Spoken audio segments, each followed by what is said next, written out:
Welcome back. So, how is it that we can get ourselves up to 50,000 thoughts a day? A big generator of thoughts is what we call thought trains. Thought trains occur when one thought leads to another thought, which leads to another thought. An example might be, I have parent-teacher meeting today at 5. That's the first thought. What might the second thought be? The second thought might be something like, I bet they're going to tell me that my kiddo isn't behaving. The next thought after that might be, that school should know that maybe that teacher isn't the best teacher for my child. The next thought might be, I know my child isn't easy. He's got some learning issues. When will people understand him? Or my mind might go into a different direction. I bet you my sister doesn't have these issues with her children. Why is it that I have the bad luck when it comes to these things? Whatever situation presents itself to you, notice the next time you get on a thought train. And notice that once we hop on that thought train, we can go full speed ahead all day long. The reason that these thought trains can last forever is because each thought gives a little bit of cortisol and adrenaline, getting us even more involved in the negativity, pushing us further into the survival mind. The survival mind then tries to generate ways out, and it offers us all kinds of thoughts that might be a solution for our predicament. But these thoughts, as we know, are low yield. They're not wise. They're never helpful. As the great teacher Ram Dass once said, head trips never end. The problem isn't just that the survival mind thinking will make me anxious all day. These thought trains can actually sabotage me showing up from my highest, most creative, most loving space. If I arrive at that meeting having been caught up in thought trains all day, I'm likely to show up stressed out, tired, and ready to defend myself. Alternatively, if I can show up from Thrive Mind, I can actually use my brain in my child's best interest. I can not see the teacher as the enemy and work with her in achieving our common goal, which is the education of my child. Getting myself into Thrive Mind is always my best strategy, and this is where mindfulness helps. Mindfulness is about noticing thoughts. Noticing that first thought, maybe writing it down so I don't forget. And then noticing emotions arising and the desire to go into thinking. In this quieter place, my emotions are welcome, but I refrain myself from going into all of the thinking about them. I allow my nervous energies to be felt, but I don't try to psychoanalyze myself out of my emotions. This analysis just feeds the thought train. My survival mind isn't smart enough to be a good therapist. Instead, I focus on feeling the emotion and letting it pass. Creative solutions happen when the brain feels safe enough to use all of the brain's real estate.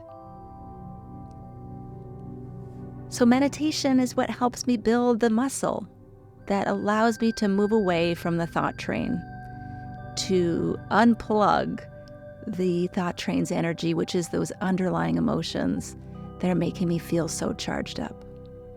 Again, it doesn't happen overnight, so keep at it. So let's start. Starting with some long exhales can help settle our minds a little bit. Bringing a nice deep breath in through the nose, and then making your exhale as long as it will possibly go. Breathing out through pursed lips and stretching that exhale as long as it will go. And then simply taking another deep breath in through the nose and exhaling through those pursed lips.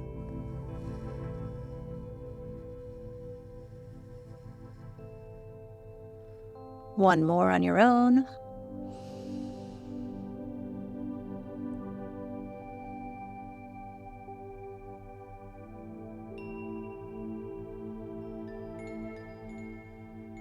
and then returning to normal breathing. Meditation is really about becoming expert noticers. So I invite you now just to simply pay attention to the feeling of breathing.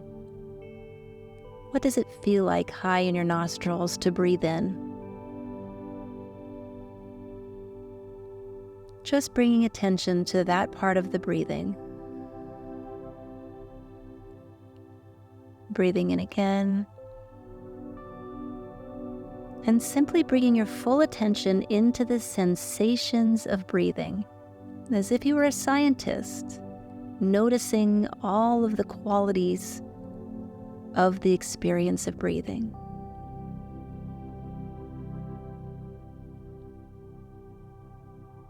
And now noticing how the chest collapses around the out-breath. So noticing the in-breath in the nostrils and the out-breath as your chest collapses.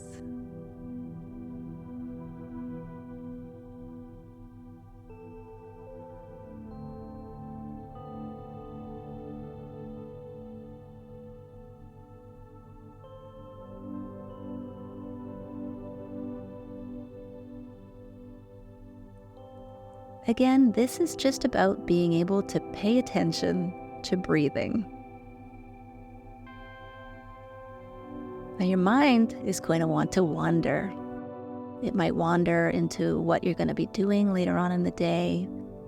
It might start to wonder why you're practicing this right now. It might have all kinds of thoughts. And for now, the instruction is to let go of those thoughts by returning your attention into the experience of breathing. Just noticing the breathing in the nostrils and in the chest.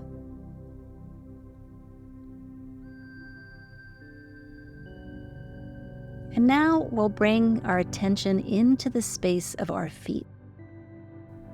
Again, as if we were scientists, noticing the sensations of the feet. Are they hot? Are they cold? Are they symmetric? What do your feet feel like right now?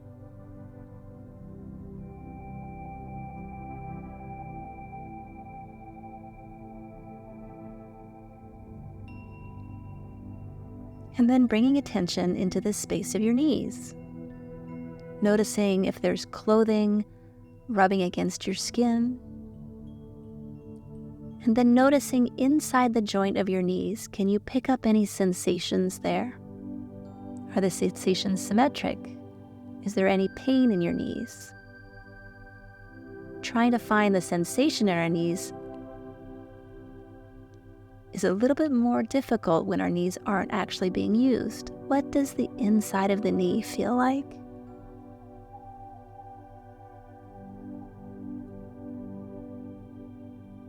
And then bringing the spotlight of attention into the interface of your body with the chair or your body with the floor. Where are those pressure points where the body is meeting the chair or the floor? Our only goal is to notice what's going on, to pay attention to what we want to pay attention to. Bringing attention up now into the space of the chest. See if you can pick up that heart beating. Noticing this amazing structure that beats all on its own, 24/7, keeping us alive without any micromanagement on our part. And then also noticing the lungs which work beautifully in concert with the heart, delivering fresh oxygenated blood wherever we need it. Noticing this tremendous intelligence that lives within us. Is it possible that there are other places in our lives that we can rely on this tremendous intelligence without feeling like we have to overthink everything we do?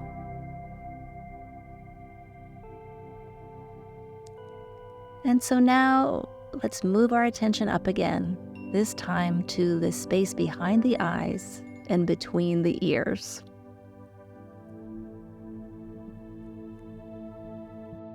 This is the space where our thoughts like to show up. And so sometimes this space feels very peaceful and very big and very spacious.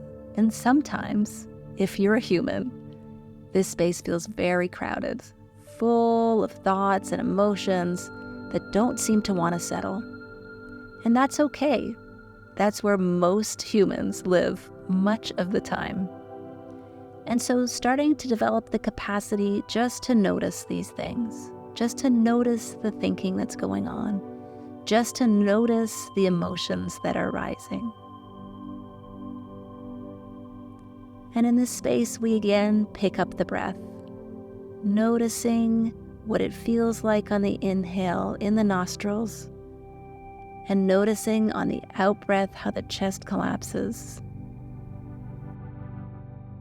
And we'll sit in silence together for another little while.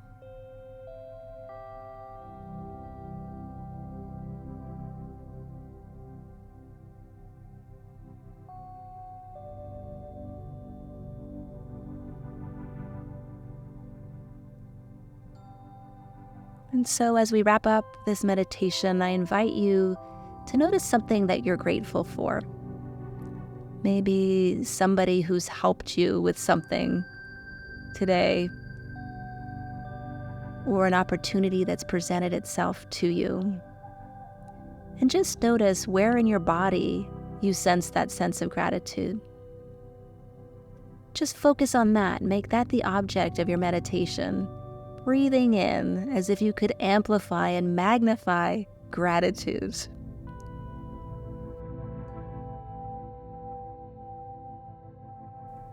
And remembering that we can't control all the distractions and the disruptions that are going to happen to us during our day. And we clearly can't control our thoughts or emotions. But we can start to have some agency on how we respond to all of the distractions and disruptions, even how we respond to our own thinking. And this is where our freedom lies. Have a wonderful day, and we'll see you again tomorrow.